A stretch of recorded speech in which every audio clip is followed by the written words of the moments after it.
একটা সময় ছিল যখন বান্ধবীকে বিয়ে করা তো দূরের কথা, বান্ধবীর মুখটাও দেখা যেত না। নারী জাগরণের অগ্রদূত বেগম রোকেয়া করলেন প্রতিবাদ। মেয়েরা শুরু করল মক্তবে, মাদ্রাসা, স্কুলে যাওয়া। আর সেই থেকে মেয়েদের দেখা ও কাছে গিয়ে মনের কথা বলার এক দারুণ সুযোগ পেয়ে গেল ছেলে সমাজ। তারপর চিঠি দেয়া, ভালবাসা, প্রেম নিবেদন, আরও কত কি। শুধু কি এই বিয়ে পর্যন্ত গড়াল বিষয়টা। সভ্যতার এই যুগে এখন তো বান্ধবী বা বন্ধুকে বিয়ে করা একেবারে ডালভাত বরাবর হয়ে গিয়েছে। চলুন আমি আর বকবক না করি, আমাদের লেখক কাব্য আহমেদ শোনাবে এরকমই একটি সুখদুঃখ হাসি কান্না মিশ্রিত রোমান্টিক ভালোবাসার গল্প, বান্ধবী যখন বউ। চলুন তবে শুরু করা যাক। গল্পের প্রথম 2 শব্দ। স্বর্ণা, তুই কি ভেবেছিস আমি তোকে ভালোবাসি? আরে বোকা, তোর মাথায় কি বুদ্ধি বলতে কিছুই নেই? যে তোর বা তোদের মতো নিজ গরিব ঘরের ছেলেদের সাথে আমরা শুধু সামান্য একটু হেসে কথা বলতে পারি, কিন্তু ভালোবাসতে পারি না। কাব্যে, তাহলে এতদিন কি ছিল এসব? আমি তো কোনো দিন তোমাকে বলতে যাই নাই যে আমি তোমাকে ভালোবাসি, বরং তুমি তো আমার পিছনে পিছনে ঘুরতে আর বলতে তুমি নাকি আমাকে ভালোবাসো। স্বর্ণা, আরে বোকা, তুই ছিলি আমাদের কলেজের টপার, আর তোর কারণে আমি কলেজে টপ হতে পারছিলাম না। তাই তোর সাথে এতদিন ভালোবাসার অভিনয় করেছি, যাতে আমার ভালোবাসায় পাগল হয়ে তুই লেখাপড়ায় আমার থেকে পিছিয়ে পড়িস। আর এখন দেখ তুই কতটা পিছিয়ে পড়েছিস। তুই আমার থেকে এতটা পিছিয়ে পড়েছিস যে কোনোভাবেই আর আগের অবস্থায় ফিরে আসতে পারবি না। আর এদিকে কলেজের সবাই আমার দিকে তাকিয়ে হাসতেছে, আর একে অন্যকে বলতেছে, দেখছিস কাক ময়ূর হতে চেয়েছিল। কিন্তু কাক এটা হয়তো জানতা না যে কাক যতই না ময়ূরের পেখম পড়ুক, কাক কাকই থাকে। কাক কখনো ময়ূর হতে পারে না। আমি ওদের কথা শুনে যতটা না কষ্ট পেয়েছি, তার থেকেও বেশি এটা ভেবে কষ্ট পেলাম যে জীবনে এত বড় একটা ভুল করলাম। শেষ পর্যন্ত আমি কিনা একটা ভুল মানুষকে ভালোবাসলাম, যে কিনা এতদিন শুধু আমার ক্ষতি চেয়ে এসেছে, তাকেই ভালবেসেছি। ছি ছি ছি, এসব ভাবতেই বুকটা যেন আমার কষ্টে শেষ হয়ে যাচ্ছে। তাই কলেজে আর না থেকে বাড়িতে চলে আসলাম। ওখানে থেকে আর অপমানিত হতে পারছি না। ওহ, আপনাদের তো আমার পরিচয় দেওয়াই হয় নাই। আমি হলাম কাব্য আহমেদ নীল, মধ্যবিত্ত পরিবারের বাবা মায়ের একমাত্র ছেলে। কলেজে পড়াশোনায় ভালো ছিলাম বলে অনেকেই আমার সাথে সম্পর্কে জড়াতে চেয়েছিল, কিন্তু আমি সবাইকে না করে দিয়েছিলাম। কিন্তু কেন জানি না স্বর্ণার সাথে এমন হলো। হ্যাঁ, স্বর্ণা হলো আমাদের কলেজের সবচাইতে ধনী পরিবারের একমাত্র মেয়ে, আর সেই সাথে কলেজের টপার গার্ল। তবে আমার থেকে পিছিয়ে ছিল, প্রতিদ্বন্দ্বী, অহংকারী বান্ধবী। কিন্তু এটা নিয়ে ওর মধ্যে কোনো দিন আমার জন্য হিংসা বা অহংকার ছিল না, বরং আমাদের মধ্যে অনেক ভালো বন্ধুত্ব ছিল। ওর সাথে আমি আমার সব ব্যক্তিগত কথা শেয়ার করতাম, আর ওর সাথেই বেশি সময় থাকতাম। আর এতেই আমি ওর প্রতি একটু একটু দুর্বল হয়ে পড়ি। তবে আমি যে স্বর্ণাকে ভালোবাসি তা ওকে কখনো বলে ওঠার সাহসই পাই নাই। যখনই ওকে মনের কথা বলতে যাব ভাবতাম, তখনই বারবার মনে হতো যদি ভালোবাসার কথা বলতে গিয়ে ওর সাথে বন্ধুত্বটা হারাই। আমি স্বর্ণার জন্য এতটাই পাগল ছিলাম যে ওর কথা ভাবতে ভাবতে কিভাবে যে লেখাপড়ায় পিছিয়ে পড়ি বুঝতেই পারি নাই। অনেক দিন আগের কথা, একদিন ও আমাকে হঠাৎ করেই কলেজ শেষে কলেজের পিছনে পুকুর পাড়ের কাছে থাকতে বলে। কিন্তু কি জন্য তা জানি না। আমিও স্বর্ণার কথা মতো কলেজ শেষে যখন ওখানে ওর জন্য ওয়েট করছিলাম, তখনই কে যেন পিছন থেকে হঠাৎ করেই আমাকে জড়িয়ে ধরে। আর এতে আমি অনেকটা ভয় পেয়ে যাই, আর ভীত গলায় বলতে লাগলাম, আমিস, আরে কে আপনি? আর আমাকে পিছন থেকে জড়িয়ে ধরেছেন কেন? আমি আমার ভালোবাসাকে জড়িয়ে ধরেছি, তাতে তোর কি? হ্যাঁ? মেয়েটার গলার আওয়াজ শুনে আমি যেন স্তব্ধ হয়ে গেলাম, কারণ এটা যে ছিল স্বর্ণার কণ্ঠস্বর। আমি মনে মনে খুশিও হলাম, তবে হঠাৎ মনে হলো স্বর্ণা বুঝিয়ে আমার সাথে মজা করছে। আমি নিজেকে কিছুটা সামলে নিয়ে স্বর্ণাকে বলতে লাগলাম, কাব্যে, ওই ফাজিলের বান্ধরণী ফাজিল, তোর ফাজলামি বন্ধ করে এটা বল, কি জন্য আমাকে এখানে ডেকেছিস? স্বর্ণা, ওই কে ফাজিল? হ্যাঁ, আর আমি কি ফাজলামি করলাম? হ্যাঁ কাব্যে, ফাজলামি না তো কি? হ্যাঁ, কলেজের সব ছেলের ক্রাশ আমার মতো একটা গরিব ছেলেকে ভালোবাসবে, তা ফাজলামি ছাড়া আর কি বা হবে? স্বর্ণা, দেখ কাব্য, আমি কোনো ফাজলামি করছি না, আমি কিন্তু সিরিয়াস। আর তুই গরিব বলে কি আমি তোকে কখনো কোনো খোটা দিয়েছি? দেই নাই, বরং তোকে ভালোবেসে ফেলেছি। আর আমি এটাও জানি যে তুই ও আমাকে ভালোবাসিস। বান্ধবীর প্রথম প্রপোজ।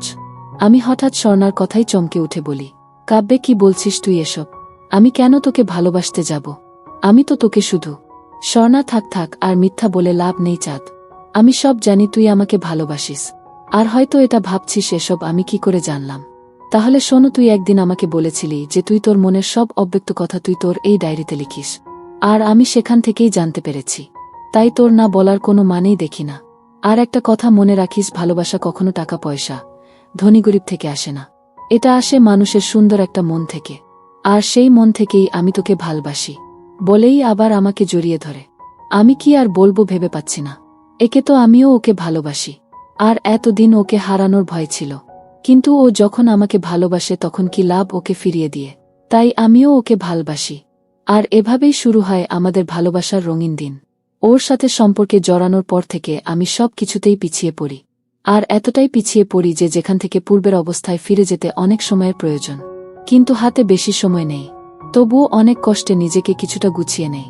যাই হোক, দেখতে দেখতে আমাদের হাসক ফাইনাল পরীক্ষা আসে। অনেক কষ্টে আমি সবগুলা পরীক্ষা দেই। আর যেদিন পরীক্ষার রেজাল্ট দেয় সেদিন আমার মাথায় যেন আকাশ ভেঙে পড়লে। কারণ একমাত্র আমি সবার থেকে একটু বেশি খারাপ রেজাল্ট করেছি। তাই আজ আমাকে সবাই অপমান করছে। আজ কেউ পাশে দাঁড়িয়ে আমাকে এটা বলে সান্ত্বনা দিচ্ছে না যে একটা রেজাল্ট খারাপ হয়েছে তো কি হয়েছে, সামনের বার ভালো করবি। মনে মনে কষ্ট নিয়ে যখন আমি স্বর্ণার কাছে যাই তখন সে আমাকে কতটা ভালোবাসে, কতটা পাশে আছে তার প্রমাণ কি দিল তা তো দেখতেই পেলেন। পরিবারে প্রথম ঝড়। যাই হোক, মনে একরাশ কষ্ট নিয়ে যখন বাড়ির দিকে যাচ্ছিলাম তখন একটা কথাই বারবার মনে হচ্ছিল, কোনো মুখ নিয়ে বাবা মার সামনে যাব। তবুও বাড়িতে যাচ্ছি, কারণ নিজের কারণে যে ভুল করেছি তার ফল তো ভোগ করতেই হবে। এসব ভাবতে ভাবতে কখন যে বাড়ির কাছে চলে এসেছি বুঝতেই পারি নাই। যখন বাড়িতে ঢুকব তখন দেখি বাড়ির উঠানে আগুন জ্বলছে, কিন্তু এটা বুঝতে পারছি না কে এখানে আগুন লাগিয়েছে। তারপর যখনই আমি বাড়ির ভিতরে ঢুকলাম তখন যেন আমার মাথায় 2 বারের মতো আকাশ ভেঙে পড়ল। কারণ মা বাবা দুজনে মিলে আমার সব বই খাতায় আগুন লাগিয়ে দিয়েছে। সেই সাথে আমার কাপড়ও বাহিরে ছড়িয়ে ছিটিয়ে রেখেছে। আমাকে ঢুকতে দেখার সাথে সাথেই আব্বু বলে উঠল, আব্বু তুই এ বাড়িতে কেন এসেছিস? আমিষ বাড়িতে আসবো না তো কোথায় যাব আব্বু? করুণ দৃষ্টিতে আব্বুর দিকে তাকিয়ে বললাম, আব্বু তুই কোথায় যাবি সেটা তুই ভালো করে জানিস। তবে আজকের পর থেকে তুই না এ বাড়িতে থাকবি আর না আমাকে আব্বু বলে ডাকবি। আমি আব্বু এসব তুমি কি বলছো? আমি কি? কাঁদতে কাঁদতে, আব্বু তোকে বলেছি না আমাকে যেন তুই আব্বু বলে না ডাকিস। আর এটাই জানতে চাস তো কেন আজ তোর সাথে এরকম? আমিস না থাক, আমি বুঝতে পেরেছি কাউকে কিছু আর বলতে হবে না। আমি চলে যাচ্ছি। যদি আমার চলে যাওয়াতে তোমরা ভালো থাকো তাহলে আমি চলে যাচ্ছি। কাঁদতে কাঁদতে হতাশা থেকে ঘুরে দাঁড়ার চেষ্টা। তারপর বাড়ি থেকে বের হয়ে আসি। বাড়ি থেকে আসার সময় দেখি প্রতিবেশীরাও আজ আমাকে দেখে হাসাহাসি করছে। যে মানুষগুলো এক সময় আমাকে নিয়ে নাকি গর্ব করত, আজ আমি তাদের কাছেও শুধু হাসির আর তাচ্ছিলের পাত্র। যাই হোক, মনের ভিতর একরাশ কষ্ট নিয়ে যখন রাস্তা দিয়ে হাঁটছি তখন মনে একটা কথাই বারবার মনে হচ্ছিল, এই ব্যর্থ জীবন রাখব না। এই ব্যর্থ জীবন রাখার থেকে না রাখাই ভালো। হঠাৎ তখনই মনে পড়ল আমাদের নবী শোট তো কোনো বিপদেই পিছু পা হয় নাই। ইসলামের দাওয়াত দিতে গিয়ে হাজারো কষ্টের সম্মুখীন হয়েছেন, কত কঠিন কঠিন পরীক্ষার সম্মুখীন হয়েছেন। কখনো তো তিনি হতাশ হন নাই, বরং বারবার চেষ্টা করেছেন। আবার আমাদেরকেও হতাশ না হয়ে চেষ্টা করতে বলেছেন। হ্যাঁ, আমিও চেষ্টা করব, আর অন্যদেরকেও এটা দেখিয়ে দিব। কাব্য পিছিয়ে পড়ার ছেলে নয়। আমি নিজেকে এমনভাবে তৈরি করব যাতে আজ যারা আমাকে অপমানিত করল তারাই যেন একসময় নিজের কাজের জন্য অপমানিত বোধ করবে। আর তাই আমি নিজেকে নতুন রূপে তৈরি করার জন্য সবাইকে ছেড়ে আজ আমি চলে যাচ্ছি। যদি কখনো ফিরে আসি তাহলে নিজেকে প্রতিষ্ঠিত করেই ফিরব। তারপর আমি চলে আসি ঢাকায়। এখানে এসে অনেক কষ্টে একটা থাকার ব্যবস্থা করি। থাকার ব্যবস্থা করার পর মনের ভিতর একটা প্রশ্নই ঘুরপাক খাচ্ছিল, থাকার ব্যবস্থা হলো, কিন্তু টাকা কোথায় পাব? আমার কাছে যা টাকা আছে তা দিয়ে বড় জোর মাত্র 1-5 দিন চলবে। কিছু একটা করতে হবে যাতে নিজের স্বপ্নগুলো আবার শেষ থেকে শুরু করতে পারি। যাই হোক, ঢাকায় এসে অনেক কষ্টের পরও একটা চাকরির ব্যবস্থা করতে পারলাম না। তখন নিজেকে খুব অসহায় মনে হচ্ছিল। ক্রমশ নিজের ইচ্ছার শক্তি হারিয়ে ফেলছিলাম।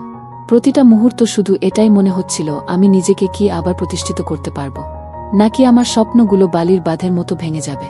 তবুও নিজেকে কিছুটা শান্ত রেখেছিলাম, আর আল্লাহর কাছে একটাই প্রার্থনা করতাম যাতে ভাগ্য কিছুটা সহায় হয়। টিউশন স্যার আমি। তারপর হঠাৎ করেই একদিন বাড়ির মালিকের ছোট ছেলে আমাকে এসে বলে যায় আমাকে নাকি বাড়ির মালিক ডেকে পাঠিয়েছে।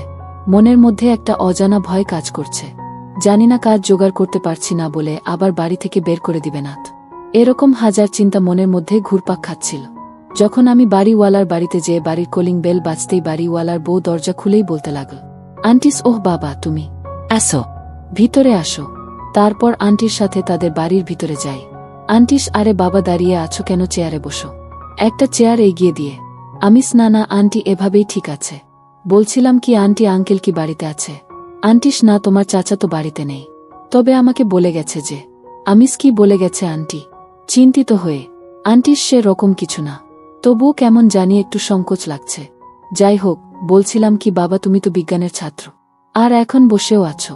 যদি একটু কষ্ট করে আমার ছোট ছেলেটাকে পড়াতে, তাহলে একটু ভালো হতো।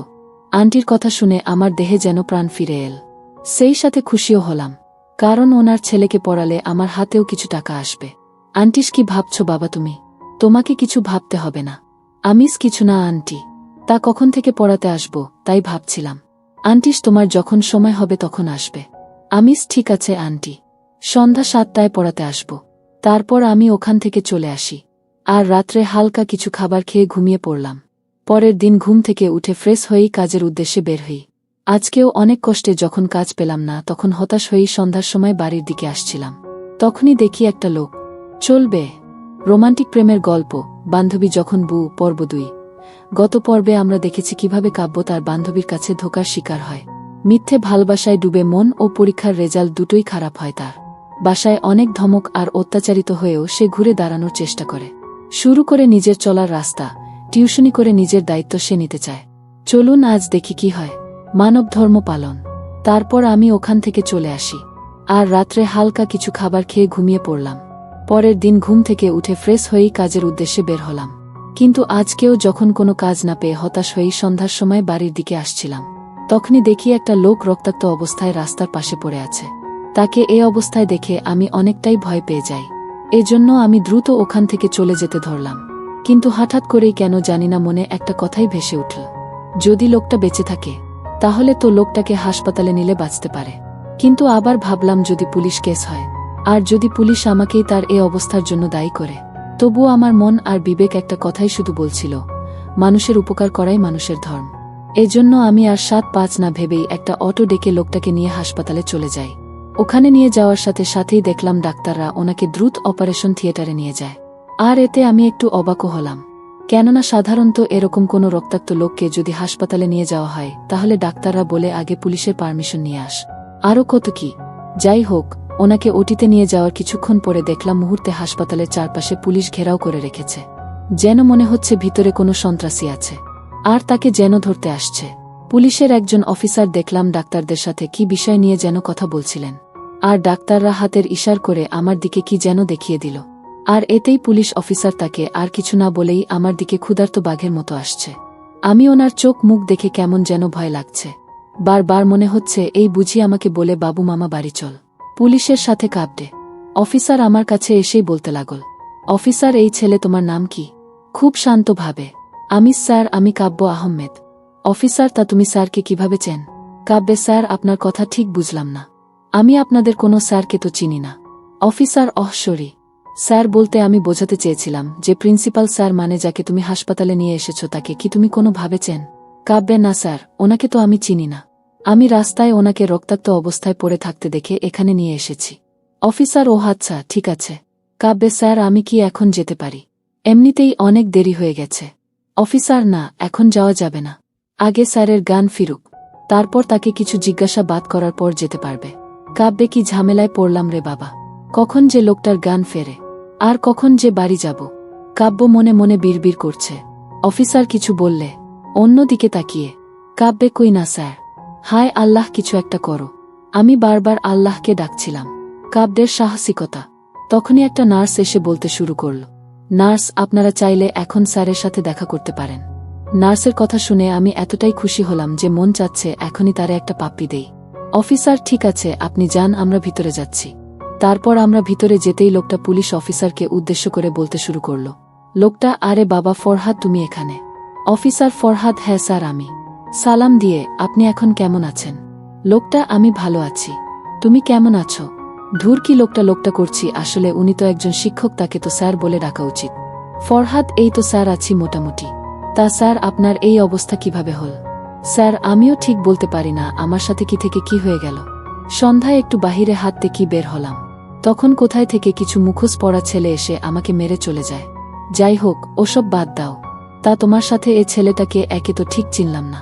ফরহাদ স্যার, ওর নাম হলো কাব্যে। এই কাব্যেই আপনাকে রক্তাক্ত অবস্থায় রাস্তা থেকে এখানে নিয়ে এসেছে। স্যার, আরে বাবা, তোমাকে যে কিভাবে ধন্যবাদ দিব সে ভাষা আমার কাছে নেই। কাব্যে, স্যার এখানে ধন্যবাদ দেওয়ার কিছুই নেই, এটা আমার কর্তব্য। আর আল্লাহ তাআলা তার প্রত্যেক বান্দাকে একে অপরের উপর কিছু অধিকার বা দায়িত্ব এবং কর্তব্য দিয়েছে, আর আমি তারই একটা পালন করার চেষ্টা করেছি মাত্র। স্যার, সবাই যদি তোমার মতো ভাবত তাহলে আজ আমার এই অবস্থা হতো না, আর না পৃথিবীতে এত অশান্তি থাকত। ফরহাদ স্যার, আমাকে এখন যেতে হবে, আর আপনি যদি কাউকে সন্দেহ করেন তাহলে অবশ্যই আমাকে জানাবেন। স্যার, ঠিক আছে বাবা, কিছু মনে করতে পারলে তোমাকে অবশ্যই জানাব। স্যার, ওহ তা বাবা, কাব্য তুমি কি করো? কাব্যে, এই তো স্যার বেকার বসে আছি আর কাজ খুঁজছি। স্যার, কি বলো বাবা, এই বয়সে কাজ খুঁজছ মানে? এখন তো তোমাদের লেখাপড়া করে নিজেকে তৈরি করার সময়, আর তোমার কথাবার্তা শুনে তো মনে হয় তুমি লেখাপড়া করো বা লেখাপড়া জানো। অনুতপ্ত কাব্যে কিছুক্ষণ চুপ থেকে কাব্য বলে, আর লেখাপড়া স্যার? যে মানুষ নিজের পায়ে নিজেই কুড়াল মারে সে করবে লেখাপড়া? তবে হ্যাঁ, লেখাপড়া অবশ্যই করব, কিন্তু তার জন্য নিজেকে তৈরি করতে হবে। স্যার, তোমার কথা ঠিক বুঝলাম না। কাব্যে, কিছু না স্যার, আমি এখন আসি। স্যার, তা তুমি কতদূর পড়েছ? কাব্যে, এই তো স্যার ইন্টার পরীক্ষা দিয়েছি। স্যার, তা তোমার রেজাল্ট কি? কাব্যে, 4.50 স্যার। রেজাল্টের কথা বলতেই আমার মনটা আবার খারাপ হয়ে গেল, তবুও মাথা নিচু করে বললাম, স্যার, ওহ তা তোমার SSCর রেজাল্ট কি ছিল? কাব্যে, গোল্ডেন A+। বিজ্ঞান থেকে। স্যার, কিহ গোল্ডেন পেয়েছিলে, আর ইন্টারে এত খারাপ রেজাল্ট করলে কিভাবে? অবাক হয়ে কাব্যে, ওই যে স্যার বললাম না, নিজের পায়ে নিজেই কুড়াল মেরেছি, আর সেজন্য আজ আমি পরিবার থেকে আলাদা হয়েছি।